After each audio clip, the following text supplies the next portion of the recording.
Buenos días con todos, buenos días, doctor. Mi nombre es Valeria Velázquez y soy parte de la coordinación académica de alianzas de la Comunidad de Biología Sintética de San Marcos. El día de hoy yo seré la moderadora para este primer bloque de ponencias. Hoy tengo el agrado de presentar al doctor Alberto Donaire, que es doctor en genética por el IPN en México y tuvo una estancia postdoctoral de 5 años en la CSU. Actualmente lidera investigaciones en biología sintética y biotecnología como docente en UTE. Él nos presentará el tema de producción de proteínas recombinantes por biología sintética. Muchas gracias, doctor, y puede iniciar con su ponencia. Gracias. Me dicen que dejar de compartir. Ok, gracias. A ver, ujú. Bueno, buenos días. Bueno, primeramente, muchísimas gracias a los organizadores por permitirme estar aquí con ustedes. Ok, bueno, ¿se puede ver mi pantalla? Sí se observa, doctor. Ok. Bueno, como ya lo mencionaron en mi presentación, yo me dedico a expresión recombinante, que es básicamente producir gran cantidad de proteínas en diferentes sistemas, ¿no? Esta vez he querido conversarles un poco de bacterias, pero también producimos proteínas en virus, de lo que voy a hablar también un poco, y también tenemos proyectos en plantas, ¿no? Porque mi formación es en biotecnología vegetal, microbiana y vegetal, ¿no? Entonces, bueno. Entonces, lo que hemos estado haciendo básicamente es, nosotros nos hemos dedicado bastante a producir cosas en bacterias, eh, pero nunca dejando los sistemas que tenemos para hacer otros proyectos también, como son los virus y como dije, las plantas. Entonces, a raíz de eso, nosotros sacamos esta publicación con estudiantes de pregrado, ¿no? En donde eh, utilizamos una metodología muy interesante y versátil, que es la bioconjugación, que es la fusión de péptidos espontánea. eh, que se llama formación de isopéptidos, ¿no? Y ahí lo que hicimos fue producir en bacterias colágeno y elastina por separado y luego fusionarlas con la intención de tener un biomaterial programable, ¿no? O sea, sintético programable para aplicaciones biomédicas, ¿no? Entonces, este artículo fue publicado hace un año y permitió la titulación de estos dos estudiantes que ahora ya son egresados, ¿no? Entonces, esto pues nos tomó un par de años y demostró que podemos pues, producir proteínas a cantidades lo suficientemente altas como para producir biomateriales, ¿no? Entonces, nada más para contarles un poco a detalle este proyecto, nosotros normalmente utilizamos vectores en donde insertamos el gen que deseamos que se exprese para producir la proteína de interés. Y en este caso tuvimos un problema que primero que se resolver, que fue el colágeno humano. Es una proteína muy difícil de expresar de manera recombinante o de manera heteróloga, como se dice, ¿no? Heteróloga significa que cuando tienes un gen lo quieres expresar en una célula con ingeniería genética, ¿no? Entonces, pues tuvimos que elegir otro colágeno similar, con propiedades más o menos parecidas, pero que se pudiera expresar de manera recombinante. Y ahí empezamos a buscar y encontramos al gen SSL2, que es un gen que ya se ha usado como biomaterial y es más manejable, ¿no? Cuando tú haces expresión recombinante en plásmidos, tienes que sintetizar el gen, ¿no? Ya sea que lo construyas tú mismo, ya sea que se mande sintetizar, no sé. Pero igual, cuando tiene muchos repetidos, eso crea un problema técnico complicado, ¿no? Porque las técnicas actuales de síntesis de genes involucra una técnica que se llama PCR extension y esa técnica utiliza PCR fragmentado con primers y si hay repetidos, los primers no van a poder construir el gen sintético, ¿no? Entonces, cualquier cosa que tenga repetidos, cualquier gen que tenga repetidos, pues va a ser casi imposible de sintetizar. Y este es el caso de ambos genes, ¿no? SCL2 es el colágeno bacteriano y ELP, como se ve ahí en la imagen, es la elastina, ¿no? Entonces, primero tenemos el problema de la síntesis, ¿no? ¿Cómo se soluciona? Pues con optimización masiva del gen, ¿no? Jugar con los codones hasta obtener una región que no tenga repetidos de ADN, pero la proteína sí, ¿no? O sea, conocer los aminoácidos, pero no se llama, como el código genético es degenerado, pues puedes hasta cierto punto jugar con los genes, ¿no? Entonces, después de este trabajo, ya logramos tener los plásmidos. Este plásmido, el PT28, es un plásmido comercial muy utilizado que tiene el sistema del promotor T7. El promotor T7 es un promotor de bacteriófagos, ¿no? Y ese promotor de bacteriófagos tiene enfrente del promotor el sitio de unión para el represor LACI. Entonces se controla por IPTG, ¿no? El IPTG y LACI es un sistema muy utilizado también.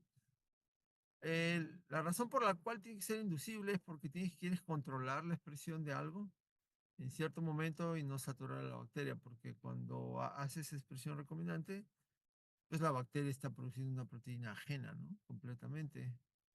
Entonces no le gusta, obviamente. Entonces utiliza mecanismos defensivos, como pues proteólisis, ¿no? O sea, degrada la proteína recombinante, o la puede encapsular en cuerpos de inclusión. Se defiende, pues, ¿no? Porque no quiere algo extraño creciendo dentro de ella, ¿no? Entonces, por eso utilizar promotores inducibles es útil, ¿no? Porque desencadenas la expresión en cierto momento, se acumula la proteína y la detienes, ¿no? Entonces, igual el inductor se agota, pues, ¿no? Entonces, cuando haces la inducción, tú tienes en este carril, por ejemplo, ese es un gel de proteínas, ¿no? En este carril tienes el control negativo sin inducir y luego tienes la expresión de tu proteína que se ve bastante evidente. Tiene que verse bastante evidente. Esto lo llamamos gel diagnóstico de proteínas totales. Este, y cuando hacemos eso, nosotros lo que buscamos es que la proteína se sobreexprese, se dice, ¿no? Se denomina que se sobreexprese. Significa que tiene que estar más representada que todo el universo de proteínas de la bacteria. Y sí se logra, como pueden ver acá, ¿no? Bien, una manchota significa, esta banda es una proteína. Significa que el promotor está funcionando y la bacteria está produciendo la proteína en la fracción soluble, se dice.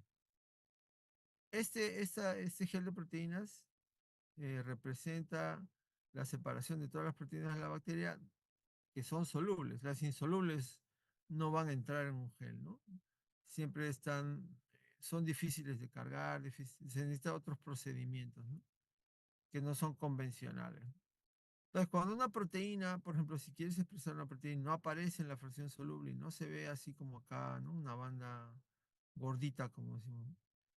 Entonces, ya tienes que usar otros métodos porque la bacteria probablemente esté degradando la proteína por un lado o guardándola en cuerpos de inclusión y no es sencillo purificarla. ¿Qué haces ahí? Pues tienes que usar otros buffers para romper los cuerpos de inclusión como urea, eh, y otros métodos más cáusticos, ¿no? Entonces, aquí por suerte tuvimos suerte, como verán, el colágeno, que es más o menos de 42 kilodaltons, y la elastina se expresaron bien, la elastina un poco menos, ¿no? Pero igual sigue siendo bastante más representada que las otras proteínas de la bacteria, lo cual es bueno, ¿no? Ahora, si notan, esta es una bacteria en el carril 1 y 4. 1, 4 y 7 son bacterias a las cuales no se ha inducido la expresión. Y cuando induce la expresión, como en el carril 2, 3, 5 y 6, 2, 3 de colágeno y 5 y 6 de elastina, algo le pasa, ¿no? Si ves, algo le pasa a la bacteria. Primeramente, la comparación de las proteínas totales baja bastante. Entonces, eso significa que hay estrés. O sea, la bacteria se estresa, obviamente. Primero porque tiene que replicar un plásmido, esa es carga metabólica. Y segundo porque tiene que traducir y expresar una proteína recombinante, ¿no? Entonces la cantidad de proteínas totales baja considerablemente, o sea, baja bastante. Acá ves que hay menos proteína y la nuestra está más expresada, ¿no? Bueno, eso es algo muy bueno para el trabajo porque el metabolismo se está dirigiendo hacia la expresión que queremos y la proteína se encuentra en la fase soluble. Y eso realmente no pasa en todos los casos. O sea, este sistema no es infalible, ¿no? Y nos ha pasado varias veces, proteínas que queremos expresar, que no se expresan, que no son solubles.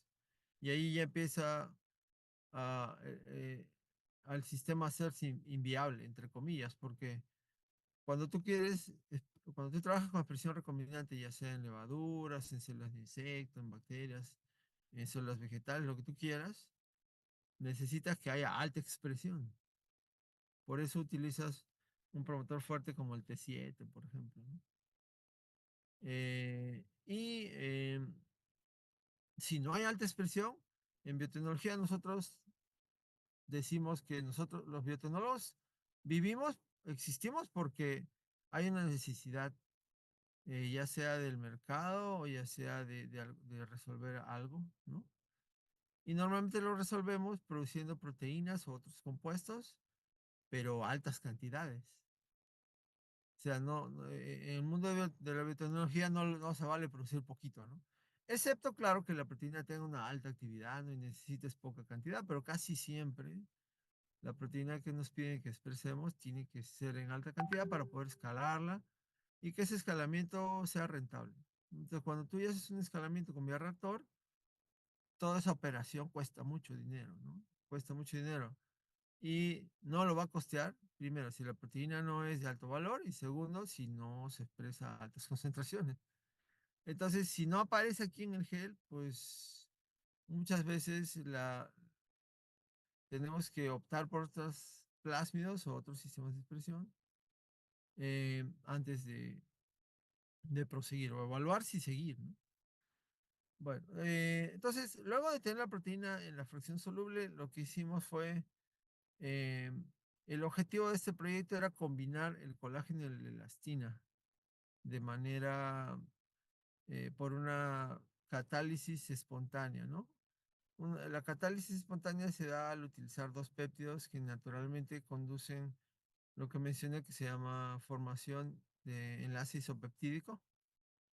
Eh, Ese enlace isopeptídico en algunas proteínas se da en la naturaleza de manera espontánea, ¿no?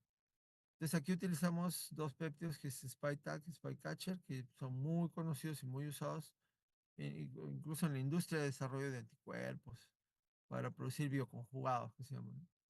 Entonces en este artículo nosotros tomamos primeramente el colágeno bacteriano, la elastina sintética y los purificamos, ¿no? Como se ve aquí en este gel del otro lado.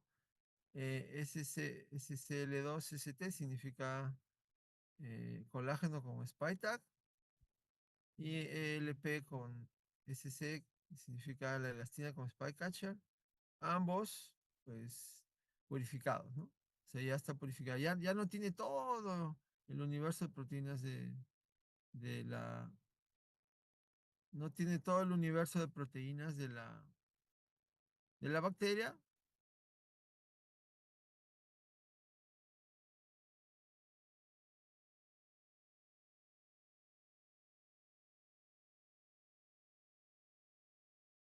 No sé si me escuchan. Ah, hola, no sé si se me puede escuchar. Sí, se lo escucha bien, doctor. Ok, entonces ya no tiene todo el universo de proteínas de la bacteria, sino más bien ya lo hemos purificado. Esta purificación, ¿cómo se hace? La proteína recombinante, como ven aquí en nuestro plasmio que está por acá arriba, tiene una etiqueta que se llama etiqueta de captura, ¿no? Y esa captura se hace por polaridad en una técnica que se llama cromatografía de afinidad. Entonces, en el plasmio, la proteína recombinante viene marcada con una etiqueta. No, tiene varias etiquetas. pero la más importante es la etiqueta de histidinas. Y esa histidina le da una carga positiva a la proteína, relativamente fuerte, pero podemos usar un competidor, ¿no? Un competidor análogo del aminoácido histidina que se llama imidazol y que tiene más carga todavía. Entonces competimos con carga y podemos separar la proteína selectivamente. Entonces, el sistema va a pescar solamente las proteínas que tengan tiohistidinas. Ahora, ¿cómo pasamos de esta técnica que está a la izquierda, se llama electroforesis de proteínas totales en tinción de Kumasi? Es un método donde separas a las proteínas y luego observas, haces un diagnóstico de cómo están tus proteínas primero y luego si está tu proteína recombinante, ¿no? Eh, pero se llama proteínas totales porque ves todas las proteínas de la bacteria y si está presente la tuya. Luego haces la purificación en cromatografía de afinidad utilizando la etiqueta que le has puesto a la proteína recombinante y la traes con una resina especial que contiene níquel. El níquel tiene afinidad por las histidinas de carga positiva y luego nada más agregas un competidor que es el imidazol, ¿no? Entonces el imidazol vas a pasar a todas las otras proteínas que no se han pegado, se van a pasar de largo y en la columnita se quedan atrapadas las proteínas con la etiqueta de histidinas. Y luego agregas el imidazol como competidor y arrastras la proteína recombinante, ¿no? Ahora, esta técnica ya no es una electroforesis de proteínas también como la de la izquierda, pero aquí hemos utilizado una detección específica en un método que se llama Western blot. Y el Western blot es un anticuerpo que se une a una región específica de la proteína. El Western blot es una técnica en donde tienes un anticuerpo, separas igual tus proteínas, las transfieres a una membrana nitrocelulosa, ¿no? A todas las proteínas, y luego las hibridas contra un anticuerpo que se une específicamente a algo que tú quieras, ¿no? En nuestro caso, lógicamente, hicimos que se una al tallohistidinas, ¿no? Hay un anticuerpo comercial, se une al tallohistidinas y utilizamos un revelador de fosfatasa alcalina, ¿no? La fosfatasa alcalina es un método de los más económicos, puesto que es un reactivo colorimétrico a simple vista. O sea, lo puedes ver. Esta imagen es un revelado que le agregas el sustrato y lo puedes ver a simple vista. Incluso nosotros podemos cuantificar porque hemos cargado una concentración conocida. Como la proteína ya está purificada, la cuantificas por Bradford y tú cargas una concentración conocida de tu proteína. O sea, si se dan cuenta aquí, a la izquierda tengo más colágeno y menos elastina. Pero a la derecha, como ya es la purificación y yo he cargado la proteína, ya más o menos, incluso se ve más elastina que colágeno, ¿no? Entonces, porque yo he cargado una concentración que yo ya conozco, ¿no? Aquí es, digamos, el de la izquierda es un gel preparativo diagnóstico y el de la derecha es un gel ya más analítico, ¿no? Entonces, al tener las proteínas purificadas, nuestra pregunta para este experimento fue, bueno, estas proteínas que has purificado logran realmente fusionarse, porque ese era el objetivo del proyecto, fusionar dos proteínas sintéticas, ¿no? Para poder obtener un biomaterial. Entonces, aquí hicimos varios experimentos con concentraciones molares, diferentes concentraciones molares, para ver si se daba la fusión, ¿no? De colágeno más elastina y obtener un biomaterial sintético, ¿no? Entonces, en estos primeros ensayos, nosotros teníamos diferentes concentraciones molares de una u otra, más elastina, menos colágeno, etcétera, hasta lograr obtener una fusión espontánea, ¿no? Era una reacción, es muy sencillo porque lo hicimos en condiciones estériles, en campana y todo, pero eh, es simplemente tener un buffer fisiológico, puede ser PBS, incluso puede ser agua destilada, y mezclas las proteínas purificadas, que en nuestro caso las tuvimos que dializar, tuvimos que remover las sales y luego las combinamos.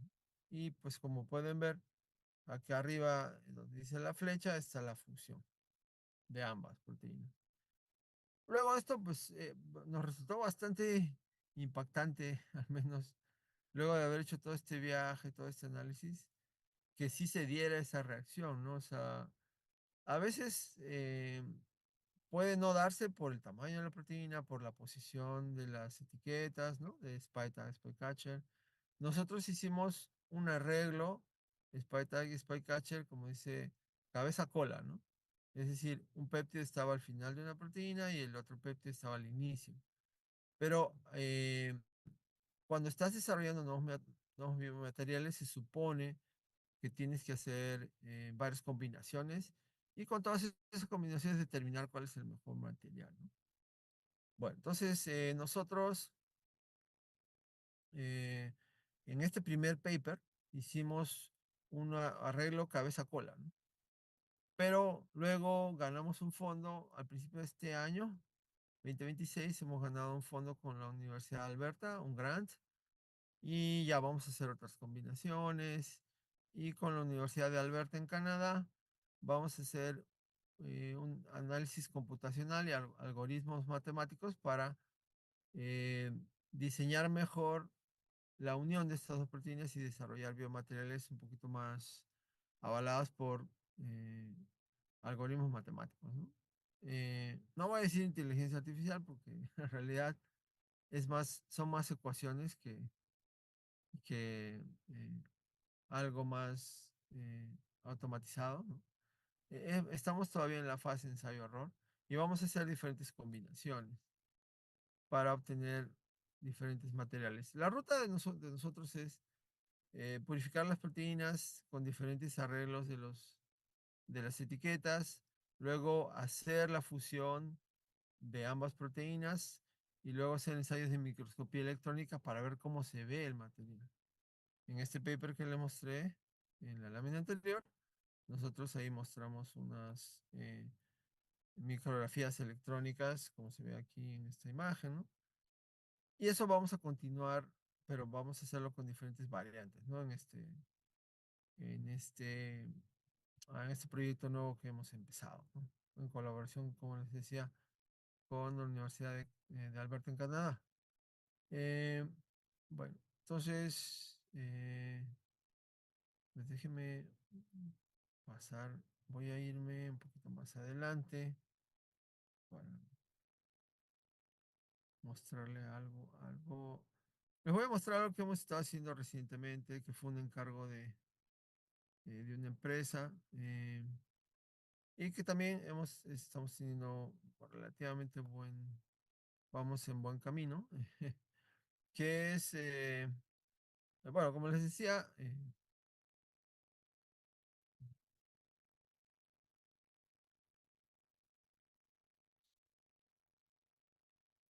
a ver, no sé si se ve en mi pantalla.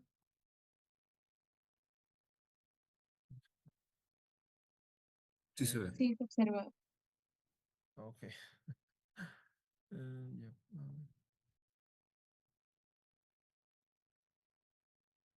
Ya, déjenme. No, ahora sí, no sé. A ver, cuéntenme qué están viendo. Bueno, acá lo puedo ver. ¿Qué se ve ahí? Ahora observamos la diapositiva de bioconjugación colágeno y elastina. No, esa es la que no quiero mostrar. No sé cómo.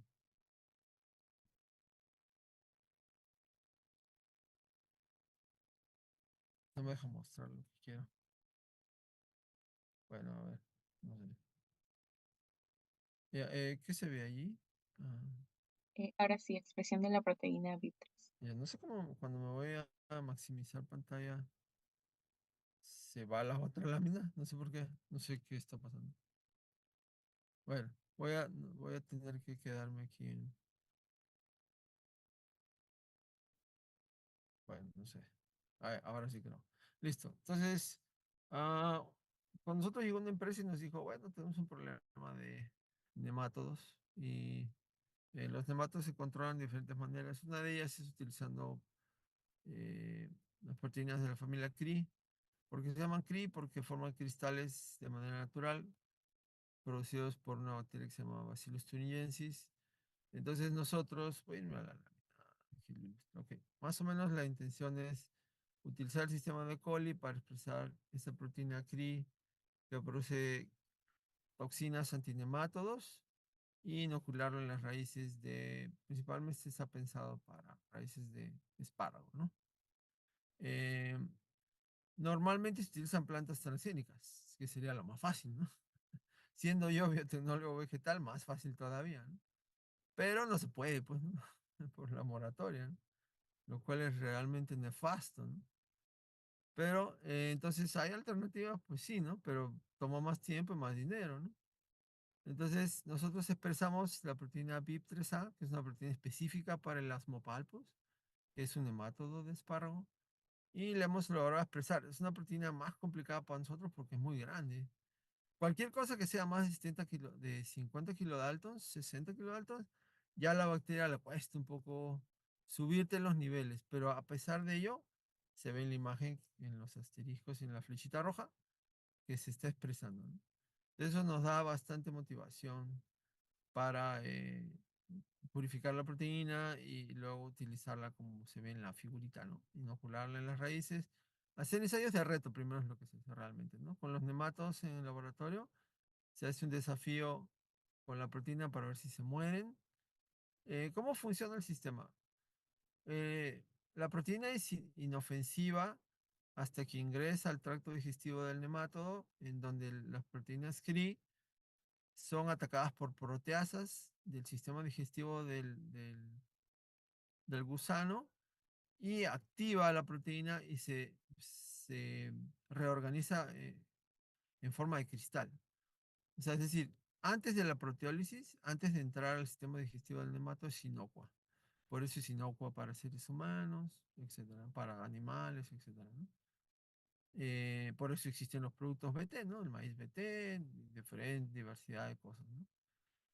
Entonces, cuando tú lo expresas de manera recombinante, pues vamos a tener que usar el método más complicado, ¿no? Porque se necesitaría más proteína, hay que inocularla en el suelo. Por lo pronto nosotros vamos a probar a esta nueva CRI que ha sido descubierta hace pocos años y si funciona contra ese nemátodo, ¿no? Que es el Asmopalpus se llama. Entonces, bueno, aquí les muestro que hay buena expresión, lo cual es bueno porque siendo una proteína grande no es tan sencillo. Y esta proteína de 72 kilodaltons se observa bastante bien en los geles de proteínas totales, ¿no? Entonces, esa es una buena señal para nosotros, ¿no? Bueno, y bueno, de mi parte eso era lo que yo quería compartirles el día de hoy, ya para no cansarlos tampoco. Y si tienen alguna pregunta, pues con todo gusto. Ok. Muchas gracias por su valiosa ponencia, doctor. Eh, los invitamos a los presentes que hagan sus respectivas preguntas. Y bueno, por el momento yo tenía una pregunta y era eh, acerca quizás del efecto actriz, o sea, el momento de usar esta proteína eh, que mencionó, BIP3A. ¿Cómo garantizamos que, digamos, E. coli pueda producir esta proteína y ya en el medio, en la tierra, esta proteína pueda llegar al tracto digestivo de los nematodos que mencioné? Claro, lo más eficaz es que la planta exprese la toxina. Y eso es comercialmente validado. Y de hecho, las patentes BT, maíz, por ejemplo, BT, ¿no? Ya incluso son tan viejas, la tecnología es tan vieja, que ya las patentes han caducado. Imagínate, o sea, llevan 20 años. Entonces, quiere decir que la tecnología BT funciona. Pero también funciona la inoculación en campo externa. O sea, sí funciona.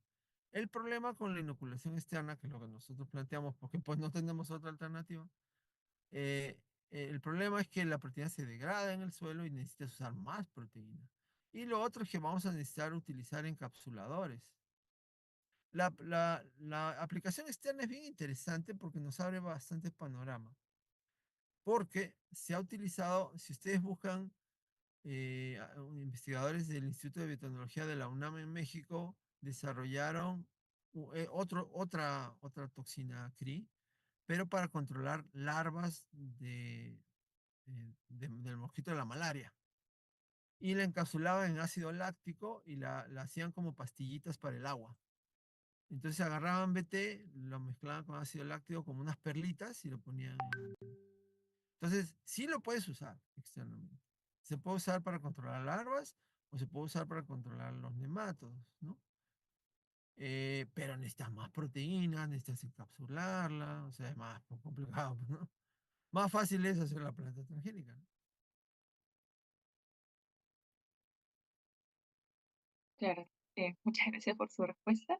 Y ahora vamos a sí, hay una pregunta más. Bueno, am, Yo tengo una duda. Mencioné adelante. acerca bueno, de ese fondo que ganaron para poder hacer un modelo computacional o el tema de modelo matemático un poquito más fiable para la producción. Y quería saber qué tanta relevancia tienen estos modelos a la hora del momento, por ejemplo, de pasar de la parte de modelado o la parte in sílico a la parte in vivo, ¿no? En la producción de proteínas recombinantes. Ya, bueno, aquí en este caso nosotros lo que normalmente hacemos para escribir un poquito cómo se va a trabajar es, nosotros hacemos una serie de ensayos, como les mostré en la imagen, de combinaciones molares de las proteínas, ¿no? Y esa combinación molar me da una eficiencia de fusión. A veces cierta combinación fusiona, mejora la proteína y obtengo más proteína de fusión. Es como reactantes versus producto, ¿no? Entonces, cada reacción que hacemos nosotros cuesta dinero porque cuando purificamos es caro, ¿no? Entonces, lo que hacemos, lo que ha planteado nuestro colaborador, que es el doctor Wiley Strober de la Universidad de Alberta, él es matemático, ¿no? Entonces dice, bueno, dame tus imágenes de algunas de las combinaciones molares que has hecho y yo voy a desarrollar modelos computacionales para crear números, ¿no? O sea, para crear data sintética y después de eso crear un algoritmo. Entonces, en ese algoritmo yo te voy a poder decir, mira, esta combinación, combínalo si tú quieres obtener este tipo de material, combina en esta proporción y vamos a tener este material, o viceversa, ¿no? Quiero obtener, tengo poca proteína, por decirte, ¿no? Tengo poca proteína y el material se va a comportar de esta manera. Ese más o menos es el abordaje en el que planteamos para ganar el fondo. No sé si contesté tu pregunta. Entiendo, muchas gracias. Sí. Sí, gracias, Carlos. Claro, siempre es importante ese lado de modelamiento matemático para evitar el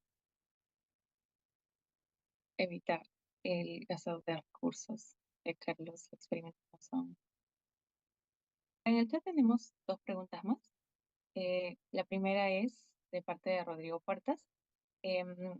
Él pregunta acerca de la expresión in situ de esta proteína BIP3A y pregunta por la influencia de las variaciones del ambiente, por ejemplo, el pH y etcétera. Ah, sí, buena pregunta. O sea, realmente las proteínas cuando se utilizan de esa manera necesitan un vehículo, definitivamente, porque sí, hay varios factores. El pH es uno de ellos muy importante. El otro es la temperatura. El pH del suelo definitivamente va a afectar a la proteína y su bioactividad. La temperatura y la luz ultravioleta también en alguna medida, ¿no? Entonces, encapsuladores tendremos que probar. Nosotros estamos yendo un paso a la vez en el sentido de que vamos a validar la bioactividad y qué tanto. Vamos a hacer un ensayo de retos para ver si mata al nemátodo en el laboratorio, ¿no? Es un ensayo muy sencillo, ¿no? Y calcular dosis letal pero luego esos ensayos de campo yo no los manejo, no soy un especialista entomólogo, ¿no? Entonces ya los colegas nos dirán qué otros factores tenemos que, pero sí son factores claves, ¿no? Gracias por la pregunta. Gracias por su respuesta, doctor. La siguiente pregunta que tenemos es de parte de Leticia Caldera.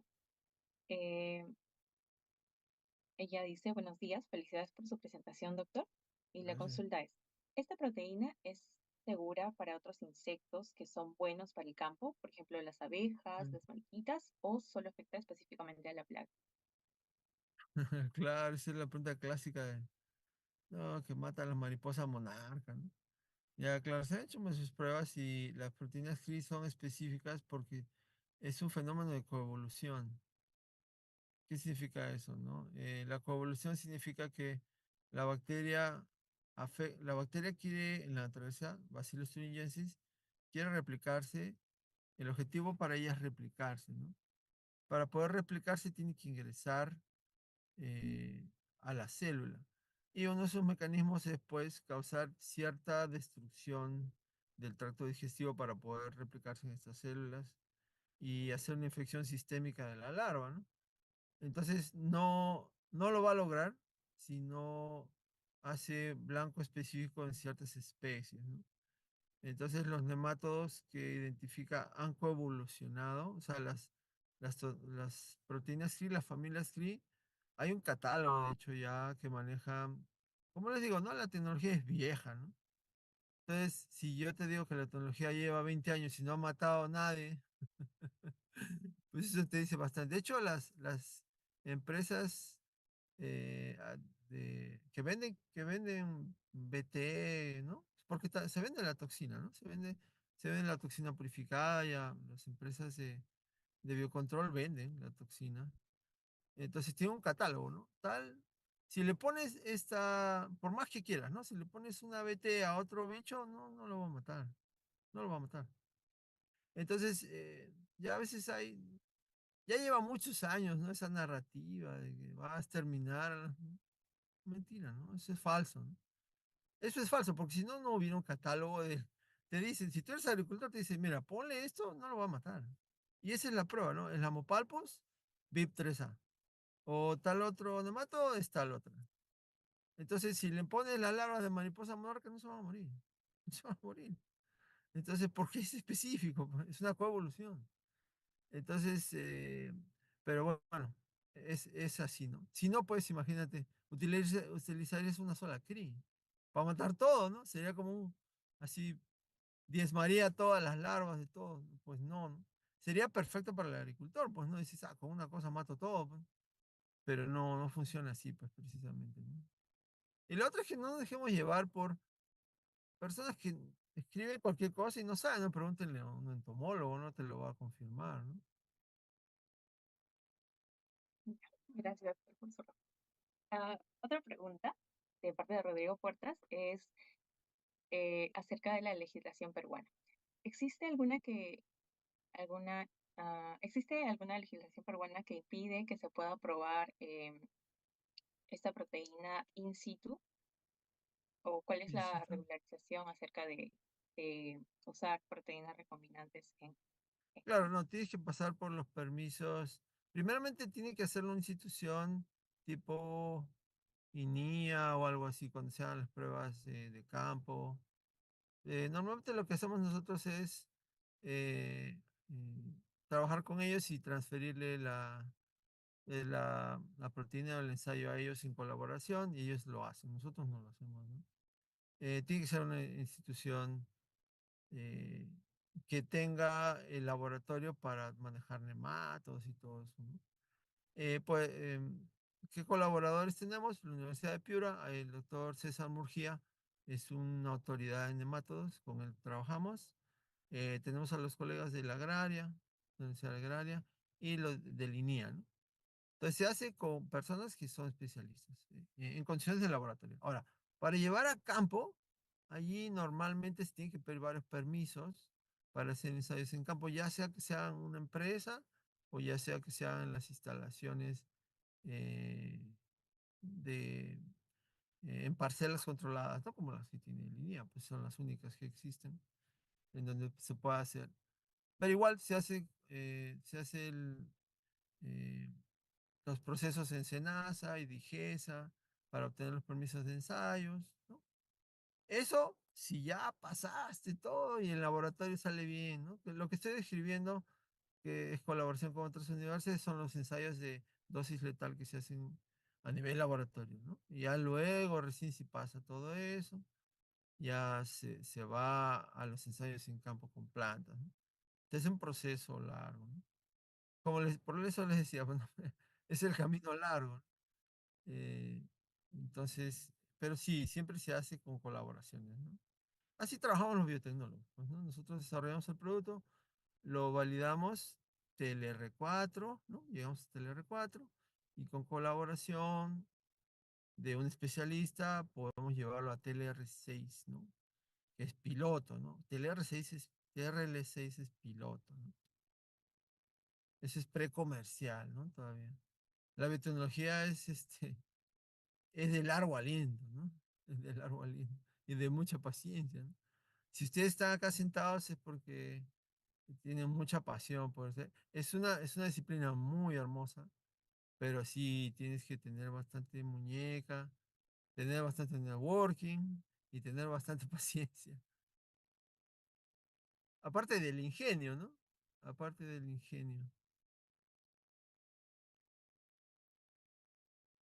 Y muy importante lo que dice, doctor.